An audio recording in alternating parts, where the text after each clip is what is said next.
نحمدہ و نصلی علی رسولہ الکریم اما بعد فاعوذ باللہ من الشیطان الرجیم بسم اللہ الرحمن الرحیم۔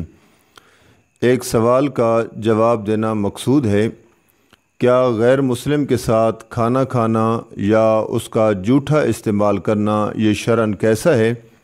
تو اس کے متعلق جواب عرض کرنے سے پہلے میں گزارش کروں گا اپنے سامعین سے کہ ہمارے اس چینل کو سبسکرائب کریں اور دینی مسئلہ کو آگے شیئر کیا کریں اور کمنٹ میں اپنی رائے کا اظہار ضرور کیا کریں۔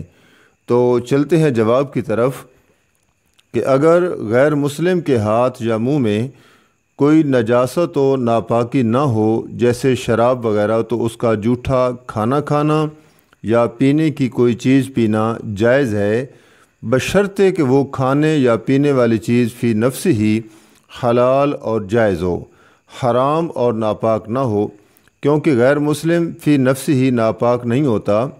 اگر اس کے جسم وغیرہ پر کوئی ناپاکی ہو تبھی اس پر ناپاکی کا حکم لگتا ہے، وگرنہ نہیں۔ اور قرآن مجید میں جو غیر مسلموں کو ناپاک کہا گیا ہے اس سے کفریہ و شرکیہ اعتقاد کی ناپاکی مراد ہے، نہ کہ ظاہری ناپاکی مراد ہے۔ اس لیے کسی غیر مسلم کے ساتھ بیٹھنے سے مسلمان ناپاک نہیں ہوتا، بشرطے کہ غیر مسلم کے جسم یا کپڑے پر کوئی ناپاکی نہ لگی ہو۔